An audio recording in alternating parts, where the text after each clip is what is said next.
Good evening, and thank you very much for coming out on a Motzai Shabbos for the topic of prenuptial agreements and the agreement for mutual respect. I am... Wait, too late? I heard that? Yeah?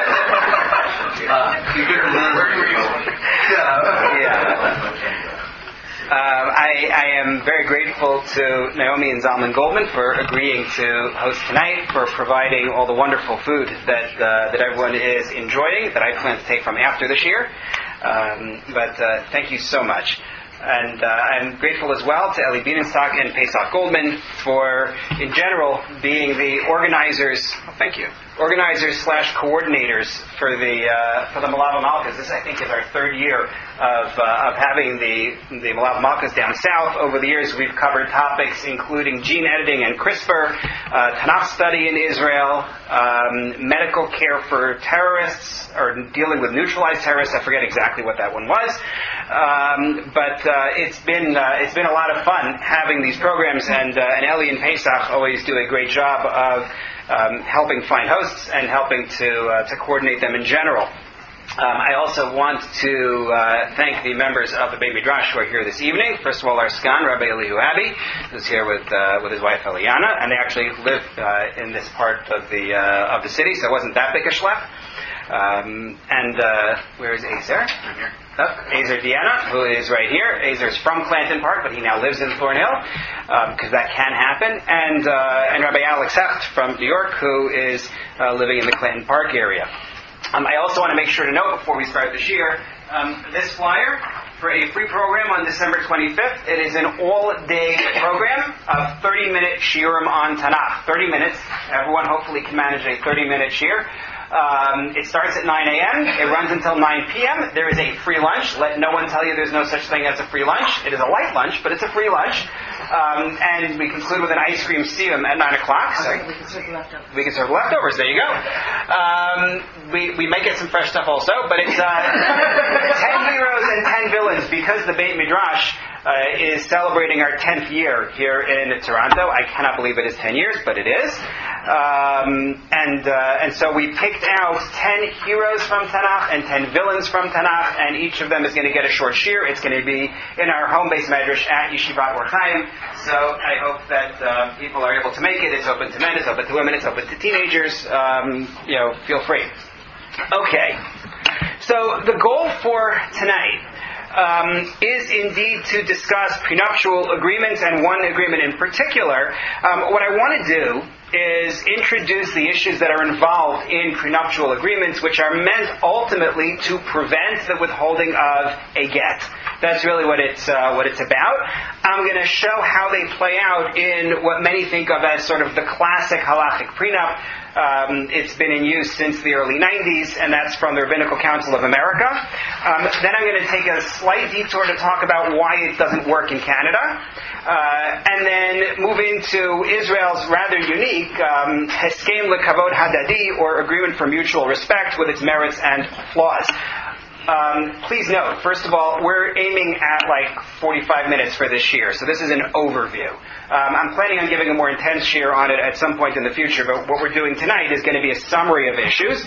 And, of course, as always, Psak is with your Rav. So I am not paskening anything at all, and please don't get me in trouble. Okay. What we're talking about begins with what is a very painful problem, and it pits two major issues against each other. On the one hand, the case of a marriage which, for whatever reason, has broken down, and where the woman wants to be able to remarry, and the husband at this point is not pursuing the marriage. It's not that he's saying we want counseling or whatever, but has moved out and is not interested in providing a get to his wife.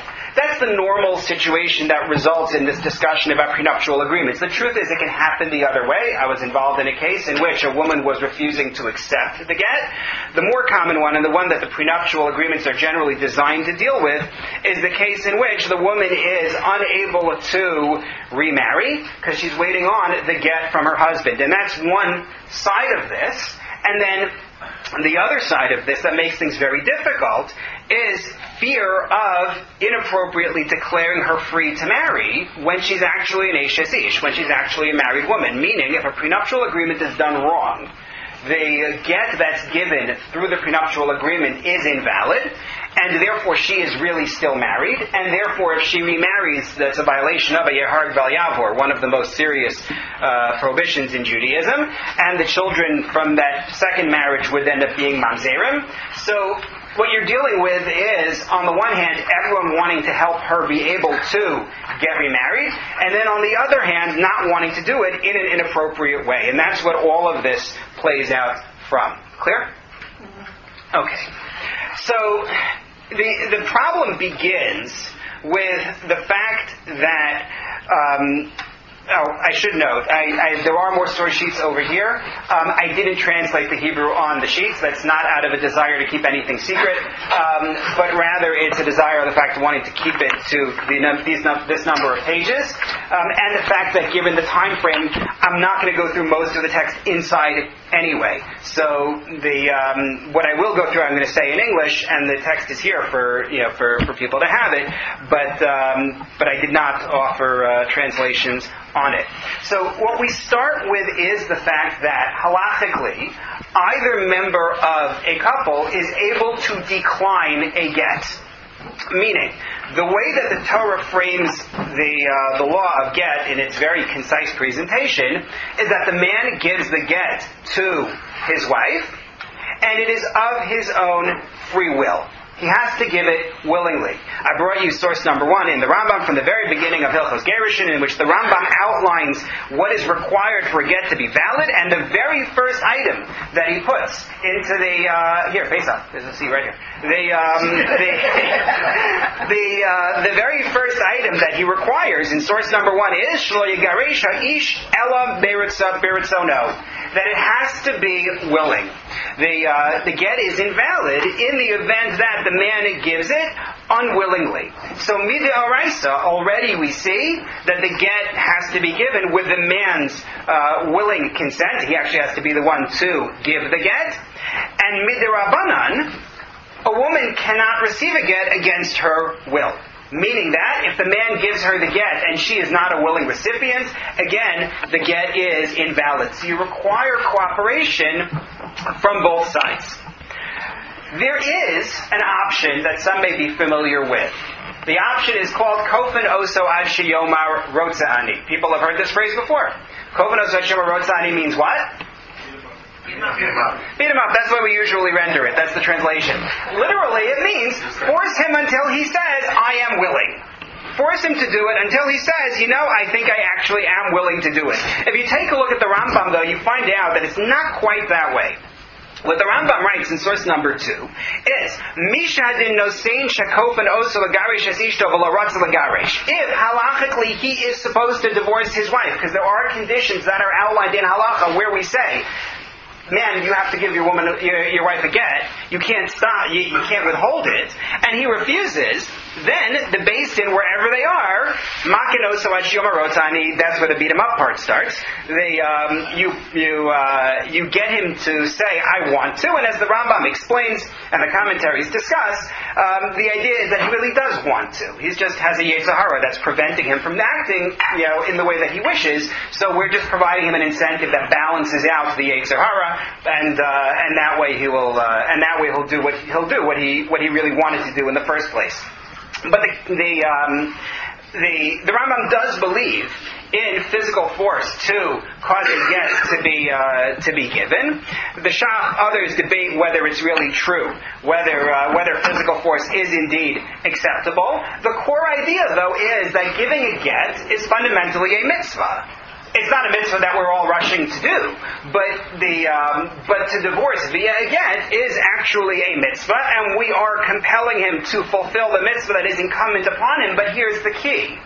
The Rambam began in source number 2 by saying it's only if there is a halachic obligation. If a Beis Din rules, if a court rules that he has to give a get, that's when kofen becomes an option. That's when compulsion becomes an option. Otherwise, compulsion doesn't help, and in fact will disqualify the get. So the question then is, what are you going to do when you have a man who's refusing to give the get, or again, for that matter, when a woman is refusing to receive the get? How do you get to the next stage? How do you get them to actually go through with it? So in my time when I was a shul rabbi, before coming here, I was involved in a few cases, and I found ways, Baruch Hashem, there were ways to deal with it. There was a fellow who was an Israeli who refused to give his wife a get. So I called up his mother. It was about 7 p.m. my time. 2 a.m. her time, and I explained to her what he was doing, and 10 minutes later he was on the phone to me and agreed to give the get. There was another case where there was a woman who was refusing to receive the get, and I made as much of a nuisance of myself as you could possibly make, trying to get her to agree to receive the get. And then when the husband suggested, let's work with somebody besides Torczyner, she said great, and she agreed to receive the get. There are all sorts of things that you can do, but none of these are ironclad. So what's been tried over the years has been to come up with agreements that would lead parties not to withhold a get. And again, generally these agreements have targeted the male. And the basic principle in all of them is the same, which is have them agree to an incentive which will be binding, but will not compel giving the get against one's will.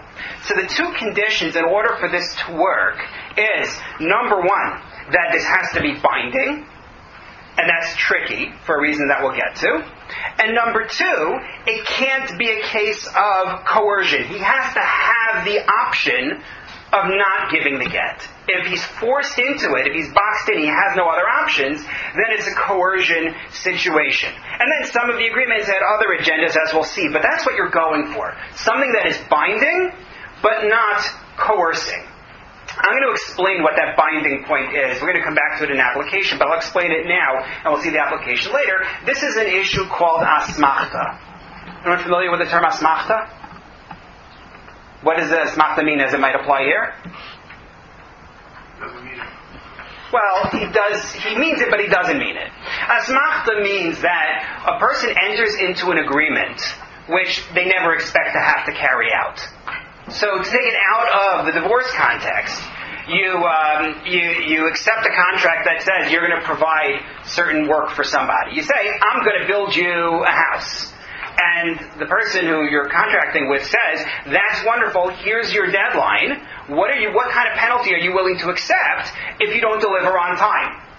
And I say, well, you're paying me $1 million to build this house. I agree that in the event that I don't deliver it on time, it's free. I forfeit the $1 million.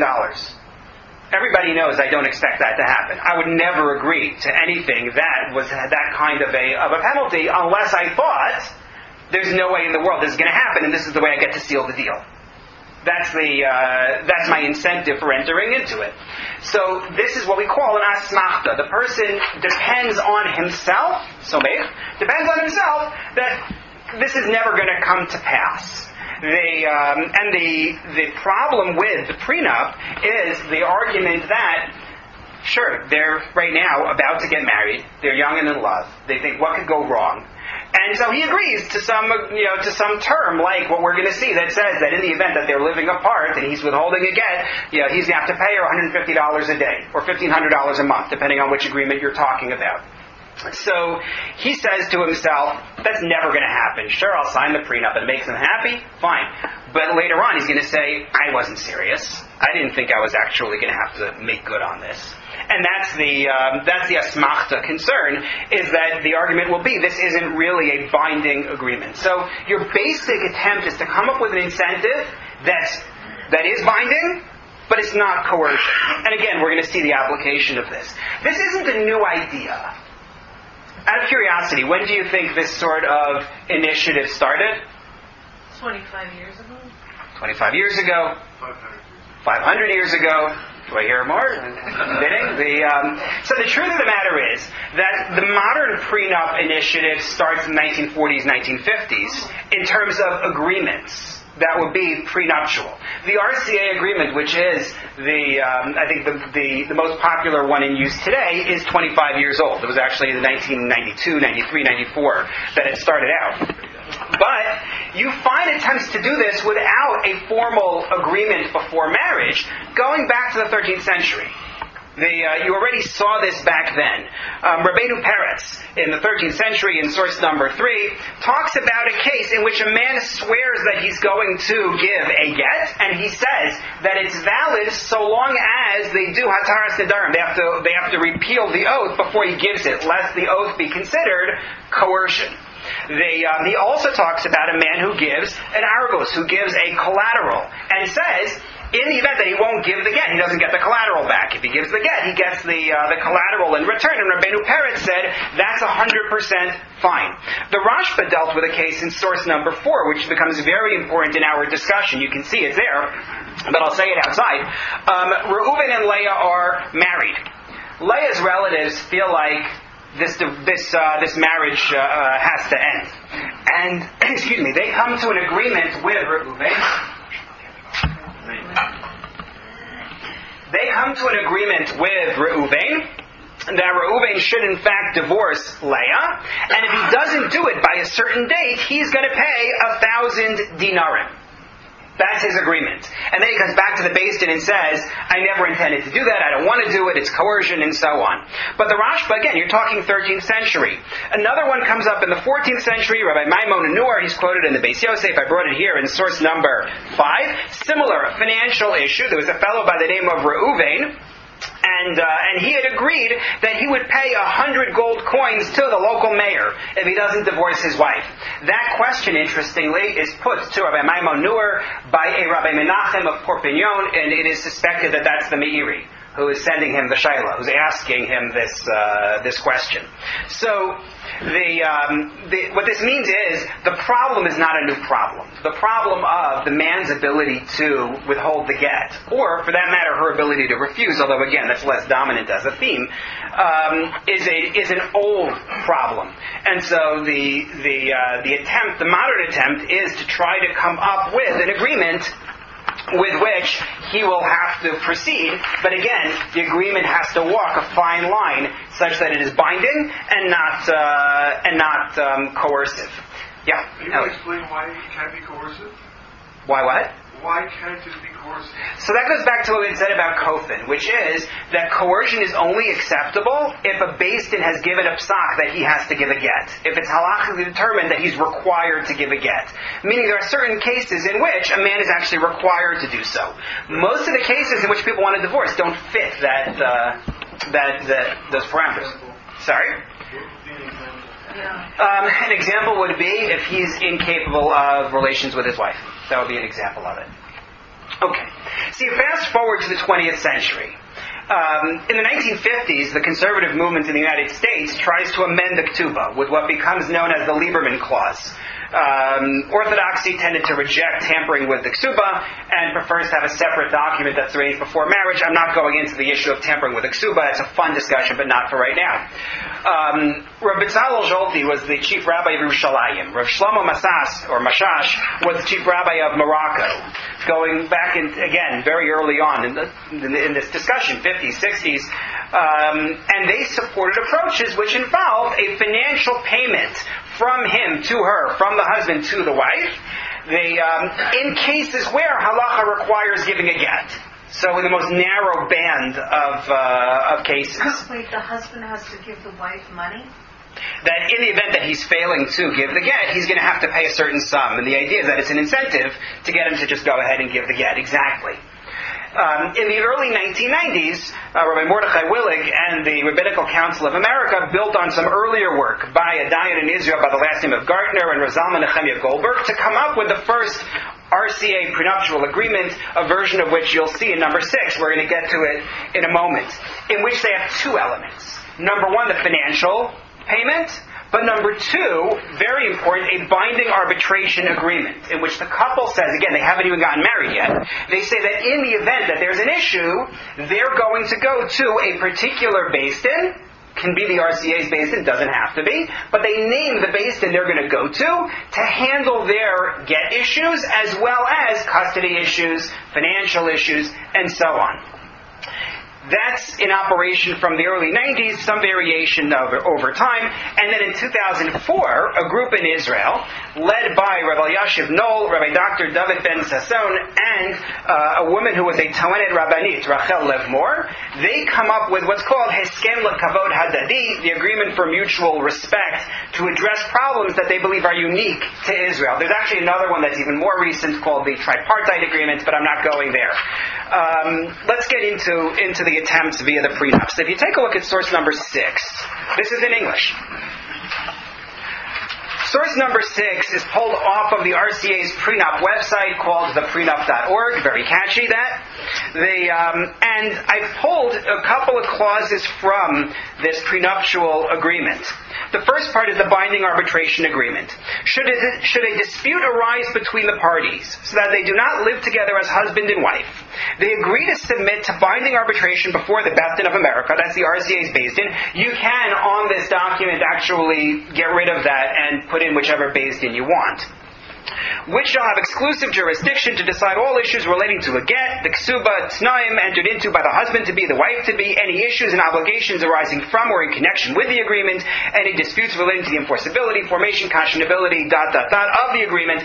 It's a binding arbitration agreement. This is immensely valuable, because what you find is many of the disputes between husband and wife surrounding divorce are not really about not wanting to get divorced, but about wanting to make sure they're not going to be taken advantage of by the other. And the fear, if I go where he wants to go, if I go where she wants to go, they picked that one because they felt they know somebody or it's going to be in their favor, they know what they've done in previous cases. So this way, before they're ever married, they say, here's the Beis Din we're going to go to, if, God forbid, this ever becomes necessary.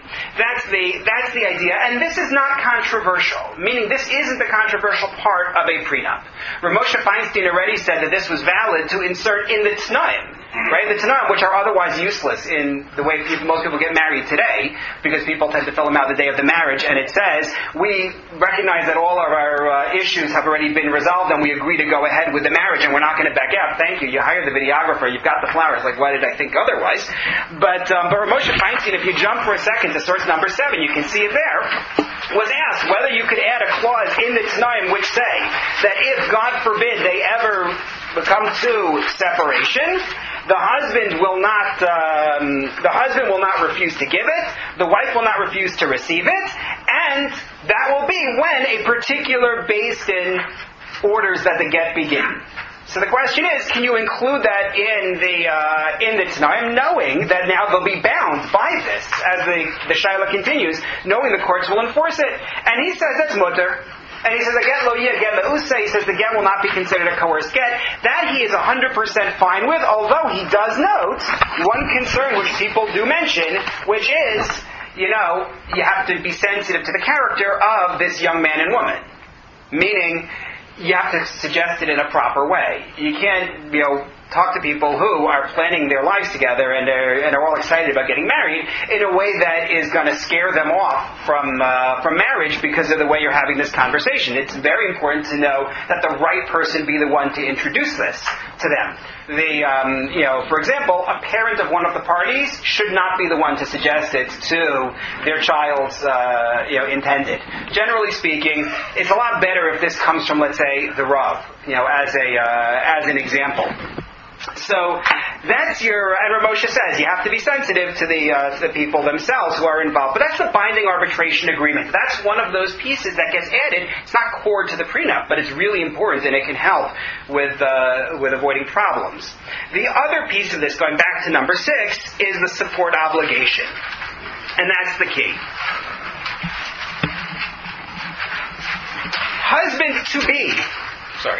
Husband-to-be acknowledges that he recites and accepts the following. I obligate myself to support my wife-to-be. It says by. That's interesting. I just cut and pasted it from the website. I'm going to have to let them know that they've got a typo. I obligate myself to support my wife-to-be according to the requirements of Jewish law governing Jewish husbands. Furthermore, I hereby now, Me'achshav, we'll come back back to why that word matters. Obligate myself in a manner that I cannot exempt myself with any claim of asmachta. That's what we talked about before, that it's not binding, or any other claim, to support my wife-to-be from the date that our domestic residence together shall cease for whatever reasons, at the rate of $150 per day. This is U.S., about $7,000 Canadian. They calculated as of the date of our marriage, adjusted annually by the Consumer Price Index, in lieu of my Jewish law obligation of support, as herein above cited and circumscribed, so long as the two of us remain married according to Jewish law, even if she has another source of income or earnings, which we're going to come back to. Furthermore, I waive my halachic rights to my wife's earnings for the period she is entitled to the above stipulated sum, and I recite that I shall be deemed to have repeated this waiver at the time of our wedding, because you don't really want to do this on the day of the wedding. There are better times for this agreement to be taken care of. I acknowledge that I have now effected the above obligation by means of a kinyan in an esteemed beit din, we'll talk about that as well, as prescribed by Jewish law. However, the support obligation shall terminate if, despite husband-to-be's compliance, wife-to-be refuses to appear upon due notice. Furthermore, wife-to-be waives her right to collect any portion of this support obligation preceding the date of her reasonable attempt to provide written notification to the husband-to-be. In other words, if you didn't let him know, you can't collect support payments from him. That's not fair. If she's refusing to go to the Beit Din, again, it's not fair to collect something from him. And so on and so forth. You can see the rest of the text there and on the website. But what is suggested here is that he agrees to give her $150 a day as, if you noticed it in the text, I ran through it a little quickly, mizonot, as support. Meaning the ksuba already requires the husband to support his wife. That's not a novelty. What's new here? It's per day? It's per day. There's a price. There's a price. There's a dollar amount on it. The ksuba, in Ashkenazi land, certainly, Sephardim tend to put more numbers in their ksuba, but the Ashkenazi ksuba does not tell you what the amount is. It just says you're going to have to support her. Not to mention, it's a high price. It's not unthinkable, but it's a high price. We stipulate a sum here. What this is modeled on is what Rabbeinu Peretz talked about in source number 3, which is the man is entitled to obligate himself financially, and it won't be considered coercion if the get is given on that basis. And it's brought in source number 8 in the Shulchan Aruch. I have a question. Yeah. This may be strange, but because divorce is so prevalent in the outside community and it bled into the Orthodox community, Okay. and you have this prenup, isn't it just easier to get a get now with this? Not that I'm against this. This is great to protect women, and we need this. But isn't it just easier, like... Yes, that's one of the standard opposition points that are brought up for prenups. Mortgage or marriage, it's a tough go. And with this, you know what? I got the prenup. Screw you. I'm going. And right. So, I mean, in not so many words, that's what the poskim tend to say. That's one of the points that are raised in response is by removing an obstacle to divorce, you're also removing an incentive for them to work on the relationship. The response, though, that is usually given to it is this isn't an appropriate obstacle to divorce. The man's ability to withhold the get shouldn't be what induces them to go to counseling. Agreed 100%, but because of the world we live in today, it's just sort of like the cell phone. Boom, you just press a button. Whereas in the old days, like I'm a bit older, it's like you have to work for what's good. And here. I hear you, but that's the debate. I'm not against it. Okay. I want to ask a question related to $150. I signed this now, and we're learning, right? And so our parents have, and then we get a divorce, and he doesn't have any money. So you can't get blood from a stone, right? So if he can't have any money, then he doesn't have to give the get because what are you going to do? Take me to bankruptcy court? I don't have any money anyways. Right. So we're going to come back to that as well. Also a valid point, Alan.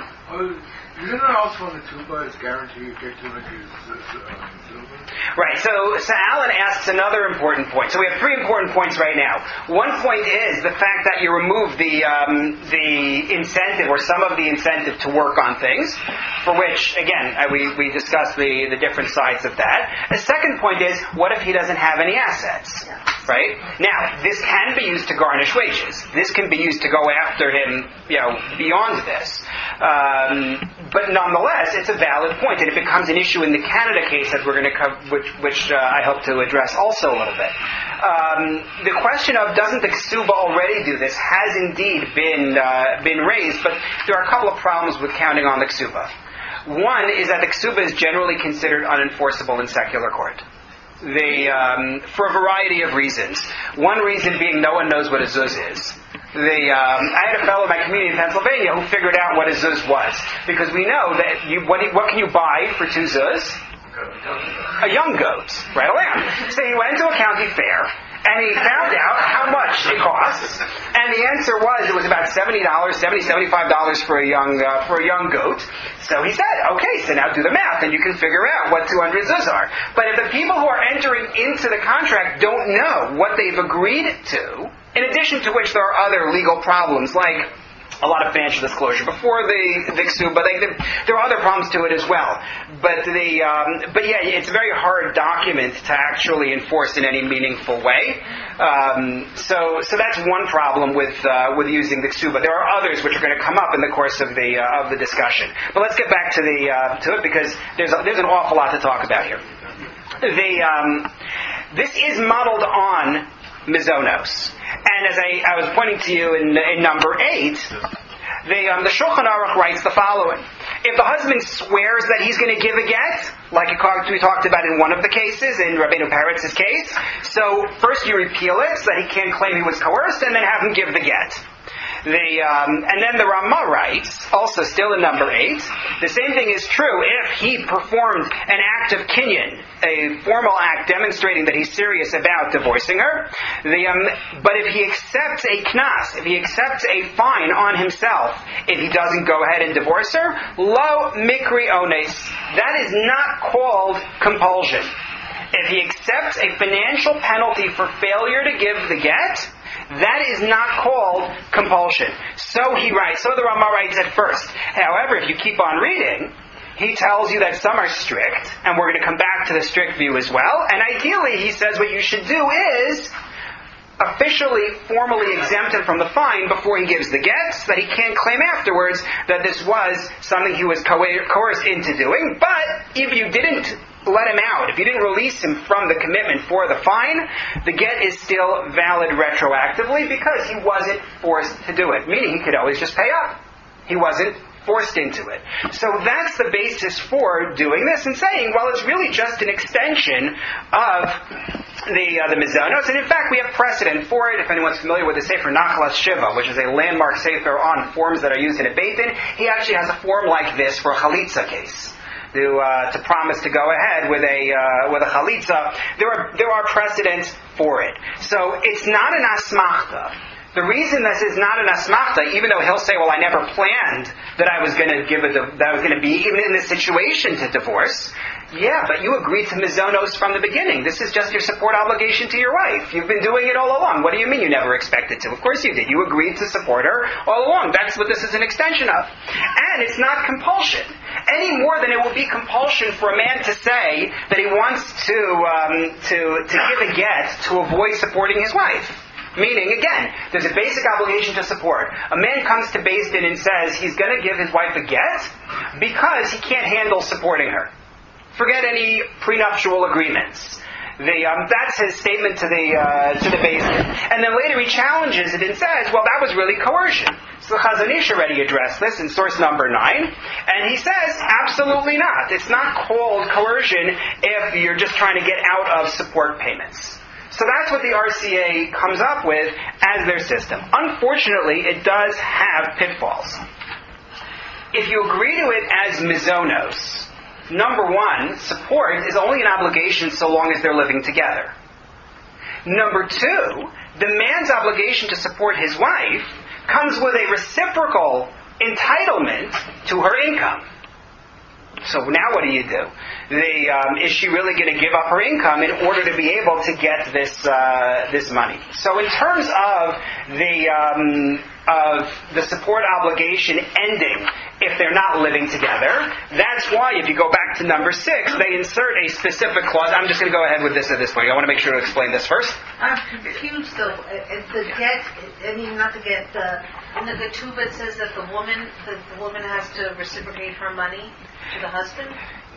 It's not mentioned in the ksuba. It's in the fine print. But the answer is yes. He's entitled to her income. It's a trade-off. Okay. He has to support her, but he's entitled to the income. But I want to clarify that in a second. But first, I want to just clarify the business about them living together.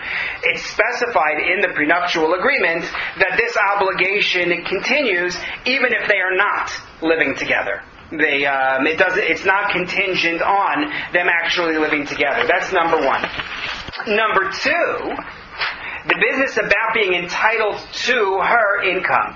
So the Chelkas Mechokek, writing on the Shulchan Aruch, and I brought it on the sheet in sources 10 and 11, already notes that this doesn't apply to a woman who, as he puts it here, exerts herself especially to make a living. Which, he goes on to say, again in source number 11, applies to basically everybody from his day forward. The principle the Chelkas Mechokek says is, Kein noagid b'medinos elu, in source number 11, Shelo lahotzi miyad ha'isha shum ha'adafa sh'alidei adchak. The general principle is that women's income is not forfeited to the husband, having nothing to do with the prenup and having nothing to do with this agreement. But generally speaking, the man is not entitled to the money that she makes, but also she's able to make a condition. Right? She's able to make a condition in source number 12 in which she says, I am not forfeiting my income by entering into this marriage. And you see it here. I brought it for you on the sheet in source number 12, but you also see it in the prenup itself, where it says, furthermore, I waive my halachic rights to my wife's earnings for the period that she is entitled to the above stipulated sum. So he says explicitly he's not claiming her income as part of the agreement. Pesach. Yes. Go ahead. The stipulation that he's entitled to her earnings is based on disability or reasonable requirements of her rights. Yes. So can't she, what am I trading, she trades her rights in business? She is entitled to say, I don't want to give up the income, and he's entitled to say, okay. It's not any dishonest way to say.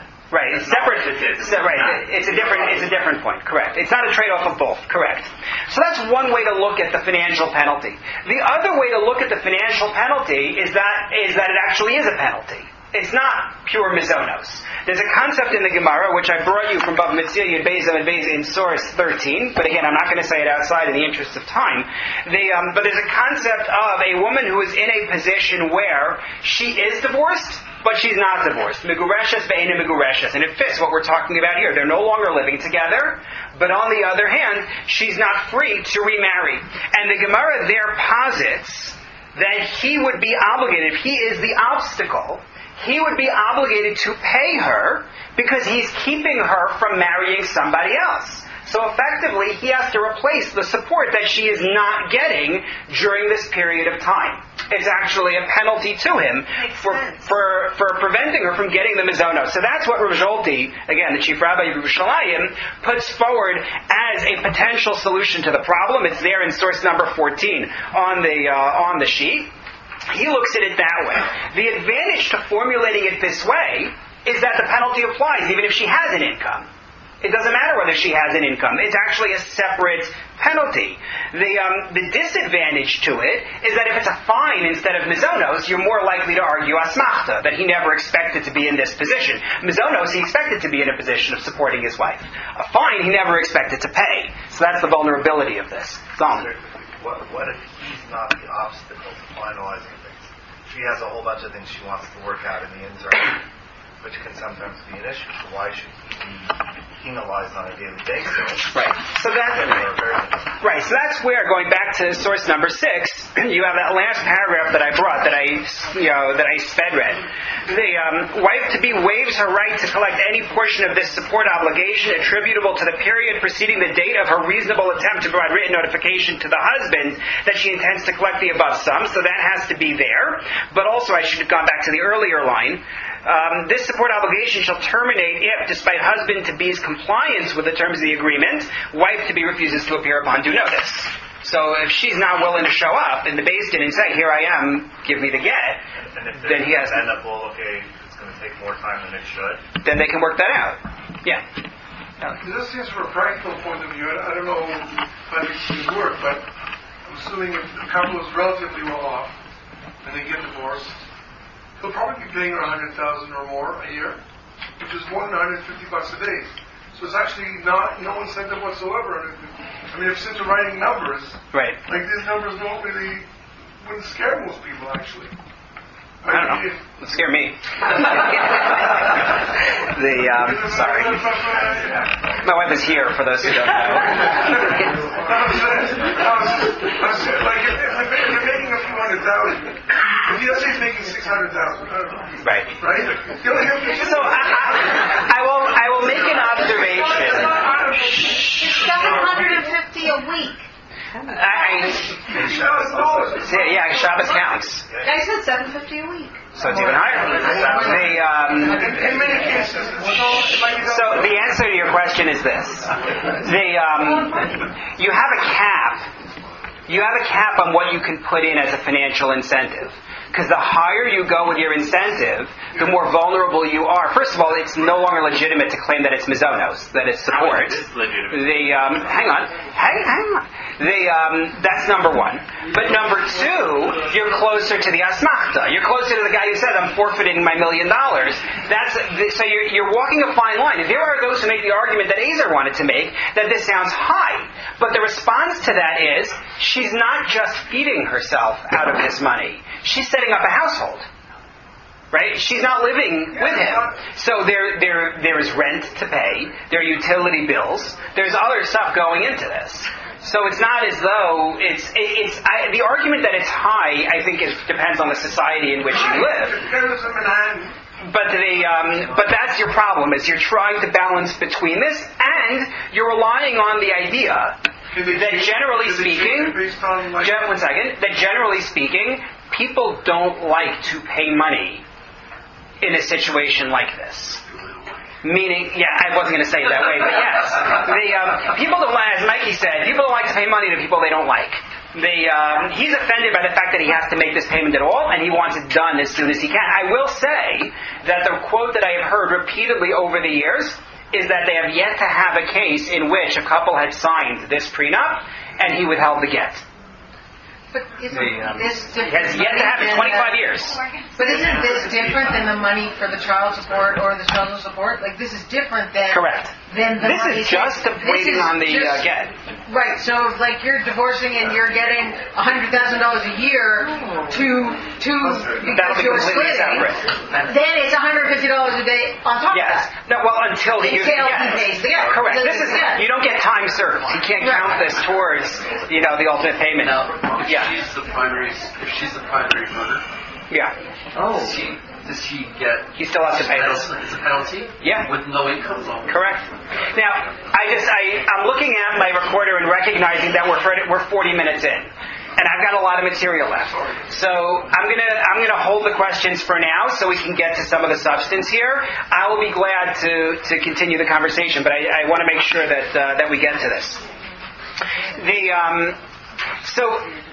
The asmachta solution, the way we deal with the problem of him claiming, "I never expected to deal with this," goes back to some of the clauses you saw in number 6, where the language was that he says, "I am making it active me'achshav, from now." So it doesn't depend on what you were thinking later on. You're already obligated in this as of today, That's number one.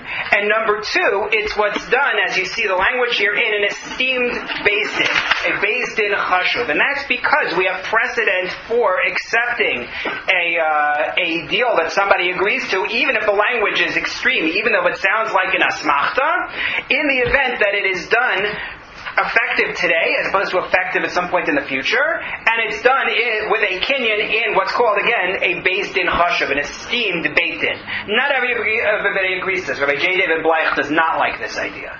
But that's the way they deal with the asmachta problem. And as far as the issue of coercion, so this is actually a fascinating debate, which we are going to sum up in a way that says it way too quickly, but again, for our purposes, I think it's appropriate.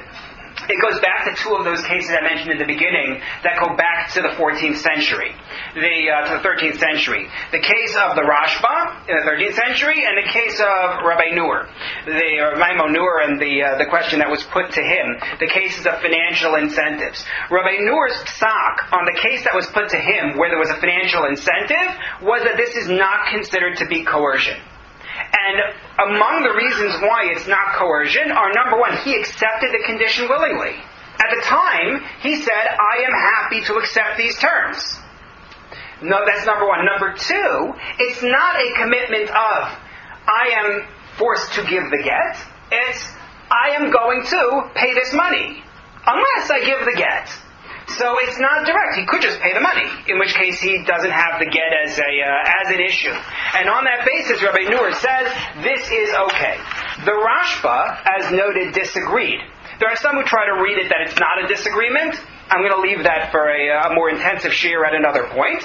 The Rama, Rabbi Moshe Isserlis, we saw already, said in fact, Rav Maimon is the law, Yesh Machmirim, some are strict like the Rashba. Rav Shlomo Amar in Israel argued that even the Rama would agree in our case, where the goal is to prevent an aguna situation, that it would be, that even the Rashba would agree here.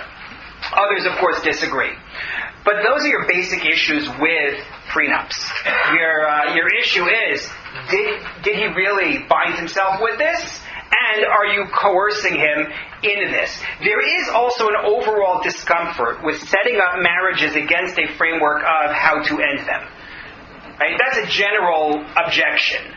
There's actually very strong language from Rav Gedalia Axelrod, who was the Av Beis Din in Haifa, in source number 15, where he says, I'm not even sure you can call this Kiddushin anymore. If at the time that they're getting together and they're going to get married, they're already deciding how they can best end the relationship, he believes that this, he's magzim a little bit, he's exaggerating a little bit. But he says it's inappropriate. Rav Chaim David Halevi, on the other hand, Rav Chaim David Halevi's response is ksuba, essentially. He's not, Rav Chaim David Halevi, writing in the 50s, was not talking about a prenup. He was talking about, not a halachic prenup, he was talking about financial prenups. And the question put to him was, is it appropriate to have a financial prenuptial agreement? He says, look at Shulchan Aruch. We have all these laws about what happens in disposition of assets and everything else. If you don't like the prenups, you also don't like, all the dinim that we have, not to mention the ksuba. So he was not so bothered by it. Okay. But that's the basic prenup. Again, in Canada, none of this is useful. Right? Anyone know why it's not useful? Sorry? Yes. No, the reason why it's not useful is because of a law in Canada that says that you can't go to religious courts to handle family law issues. As I understand it, correct me if I'm wrong, it was because of fear of Sharia law. So therefore, everybody gets caught up in this net, and you can't, an agreement that says we're going to go to a beis din to handle a divorce is not worth the paper it's written on. It's not effective. On the other hand, what you do have is a get law. For anyone who knows John Sertash from Thornhill, he was involved as an architect of it, and he likes to discuss this. I brought you an excerpt from a paper of his on it in source number 17. And what the get law says, essentially, and this is my understanding, this is not legal advice, is that in the event that one of the parties to a marriage is preventing a divorce from going forward, they're not able to file any motion, offensive or defensive, in court. If they're obstructing it, saying, "Well, I don't want to give a get," and therefore she is now, if he's obstructing, he says, "I'm not giving the get," and therefore she's unable to get remarried. So if she files for support, or she files for custody, or wants to change in an agreement, or whatever it is, he's not able to respond. Is that correct? Please, no. I'd rather have you say it because you know what you're talking about. If she goes to the steps to try to get that kind of order, then yes. Potentially. Right. And that's a key point that I was going to address, is if she goes to those steps. But that's the idea. The idea behind the get law is that it's supposed to essentially remove from him any ability to do anything in the divorce filing. And it's not considered ma'usa, it's not considered coercion, because it's not taking something from him. You're not even demanding a fine. There's no payment from him. What you're doing is preventing him from acting. That's the idea. Yes? The only thing I wanted to say is that I tried to do that, and there are Rabbanim in Toronto who say that is coercion. Right. You actually cannot go under this rule. Right. So the idea of the get law is to try to avoid the coercion claim. The problem that we've seen, I wanted to show you source number 17, which is from John Sertash's paper on it. The paper is not available popularly, but you can get it if you have access to one of the legal databases, and you can see it there. You can look it up. There are articles about it online. It does raise still the coercion question according to some. Some are just uncomfortable with it in general, broadly, without even giving a halachic explanation. And it does raise erkos questions. It raises the question of, well, are you going to a secular court to handle a dispute between Jews? It's still being enforceable in Beis Din, though. Sorry? It's not enforceable in secular court. This prenup in Canada should still be enforceable if you cared about a Beis Din. Right. But if you had someone who cared about a Beis Din, odds are this wouldn't be a problem. Might be pushing back and giving it back. Yes. Unfortunately, though, the reality is that the cases that come up, they tend not to listen to the Beis Din either. I mean, one thing I will note on this, and then I'll take a question just because you're the hostess. But one thing that I will note is the major weakness. Even if you accept it halachically, and even if she's willing to go through the hoops, major weakness here is, what if you have a guy who doesn't care about seeing the kids, and who has no income that can be taken? Unless you say, well, that's an extreme case. I know of a case like that in Montreal. You have a case. He's willing to just, okay, so I'll take whatever I have. I don't have anything. Just in order to keep her from being able to remarry. So even if it works in an optimal way, even if everything is, if everyone's on board, you still have problem cases that it doesn't address. So in the case of what you described, all she needs, why does she need more than the get? I understand that in Canada, you need to now go through divorce court. But there are plenty of Canadians that have all sorts of weird marriages, open marriages, and Canada has nothing wrong with this. So why can't I just take my gets and continue my life, have a multiple, have a... No, he's not giving the get. He's refusing to give a get. Okay, yes. Yeah. But what we discussed before, just now, was that, in Canada specifically, it's not enough to go to the Jewish courts. You need to also... No, I'm sorry. I should say more clearly. What's required is not the other pieces of this, including an agreement that says, in the event of separation, we're going to go to a Beit Din, is what a court will not uphold in Canada. That's the idea. Okay. The binding arbitration agreement is worthless. Okay. That brings us to our last point, which is this Israeli agreement, the Heskem L'Chavod Hadadi. And I recognize if anyone does have to go, I'm okay with that. If anyone wants to go inside and refresh their food, I'm also okay with that. This agreement for mutual respect, I brought you in source number 18 excerpts of the key clauses. So, the first thing to note, the first clause that I brought you in number 18 is the requirement of agreeing to go to marriage counseling. The notice recipient may request to rehabilitate them. The notice recipient means the one who received a petition to go ahead with divorce. So they may request, so let's say the wife says, I want a divorce, and the husband is now responding. He's allowed to say, I want to go to marriage counseling. with the help of a professional counselor accepted by both parties, and she agrees that this is part of their way of dealing with it. Okay, so that's number one. That's important point number one. Point number two, the RCA one is dependent on a Beit Din saying to him, you have to come give a get. This one is not about Beit Din at all. This Israeli agreement does not necessarily have them go to a Beit Din. They can go to a secular Israeli court. Then what is it that triggers the obligation to divorce? 180 days since the time when one party requested a divorce of the other. Third part, you notice that the support agreement here is $1,500. It's $1,500 a month. Not $150 a day.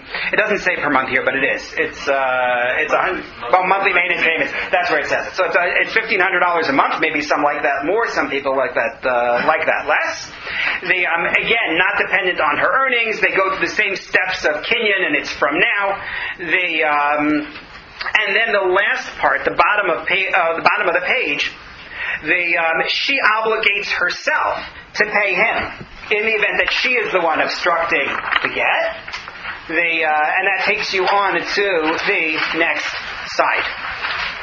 So, what's particularly interesting to me in this agreement is not so much the prenup aspect of it as the innovations that they make, which I think illustrate some of the pitfalls of innovation or some of the weaknesses of innovation. There's significant opposition to this agreement, and interestingly, it's across party lines, or traditional, what you think of as party lines, meaning both in the Haredi community and in the Dati Leumi community, you find that there's opposition. Rabbi Eliezer Melamed, for those who are familiar with him, Rav Dov Lior, they are against it.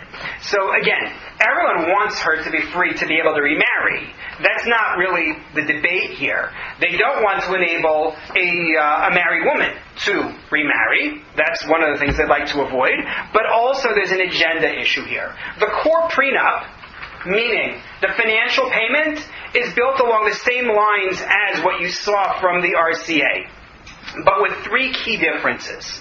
Number one, you can go to a secular Israeli court to handle issues like assets, issues of custody. Those don't need to be handled in a Beit Din. Only an Israeli rabbinical court can handle divorce. That has nothing to do with a prenup. In Israel, rabbinical courts, for better or for worse, handle all issues of marriage and divorce. So what the authors of this prenup did was they said, you don't need a binding arbitration agreement to send them to a Beit Din in order to have a get, because it's all there anyway. They're not going anywhere else. They're going to a rabbinical court anyway. But what they also did was to say the non-get issues can be handled by the secular Israeli courts, and that's going to matter a great deal. The second difference is the 180-day period. And then the last issue is the tone of the document. The last difference is the tone of the document. I highlighted for you the counseling, right, the mandating of marital therapy, and number two, that the duties are placed upon both of them. It's not just about if he doesn't give it, he has to pay. If she doesn't accept it, she has to pay. What this document is trying to do is to address, what they say they're trying to do, I should say, is to address two problems. Number one is what's called a legal race. And what that means is the following. Generally speaking, when things are on the rocks, one of the spouses is going to say, I think this is heading for divorce. I want to be the one to issue the notice first to appear in a Beit Din that I think is going to be favorable to me. And then the other one, knowing that's a possibility, thinks, I want to make sure to issue the notice. And the result can be that even when they're trying to work things out, they're doing this instead. And the result is they don't give the relationship a chance because they're racing to get to the court that they want, to handle their assets, to handle the custody issues. So he thinks this Beit Din is going to help me on the assets. She thinks this secular court is going to help me on the assets. I think they'll give me a better deal. So in order to diffuse that, this system says, and I think I included the language in number 18, but if not, I included it in Dr. Liv Moore's article in number 19. What the document says is, we are going to accept standard Israeli law to handle disposition of assets and to handle custody. So therefore, it doesn't matter which court you go to, they're all going to handle it the same way. You follow? Yeah. Is that clear? That's to avoid the legal race, to try to get to a court that you think will be sympathetic. It won't matter. The other element of it that they're trying to deal with is the problem of courts being unable to compel cooperation. So they say, well, we have an 180-day time frame, and any delay from either side is ultimately going to hurt them because they're going to have to pay this $1,500 a month. So that's what they're trying to solve in this with this document. They're trying to avoid the legal race, and they're trying to avoid the fact that courts can't compel cooperation. This way they're able to do it. So there are some who oppose this document on the same grounds that they would oppose any prenup. Meaning the argument that it's coercion, the argument that it's asmachta, the same old issues are brought out. There are also issues that are unique to Israel. Rabbi Dalia Axelrod notes in source number 20 that in Israel, if he refuses to give the get, he can go to jail. And even if you don't think fines constitute coercion, going to jail may constitute coercion. That's Rabbi Axelrod's concern about this. Frankly, that's not about this agreement, though. That's true in Israel, any get given in Israel, because the law is what requires that, not the prenup. The other argument, though, is Rabbi Melamed's argument in source number 21, where Rabbi Melamed says, if you're not going to say that you're going to Beit Din to resolve the custody issues, to resolve the financial issues, the result of this is going to be that you're going to a secular court. Secular courts, even if they're all populated by Jews, have the status of erkaot. Right? You're not supposed to go to secular courts. I've given a shir on this before. Some of you were there. On the question of whether a Jew is allowed to go to secular courts for issues, under what circumstances a Jew is allowed to go to secular courts. That's its own discussion. Rabbi Melamed says, you're sending these right away to a secular court, and you're weakening the Beit Din system. And so that's another objection to the document. But what's particularly interesting to me, and this is my last point before I summarize, is the opposition that comes because this crosses certain red lines in Israel today. Meaning, the challenge to Batei Din. When Dr. Liv Moore writes her explanations for why they wrote the document this way, and I've read 2 of her essays explaining why they wrote it up, she plays down the decision to send the cases to secular courts, and what she doesn't mention is the elephant in the room, which is a sense in much of Israeli society that I'm not going to get a fair shake in a rabbinical court. They're biased. They're going to go on his side, on her side, because they're more religious. Issues like that.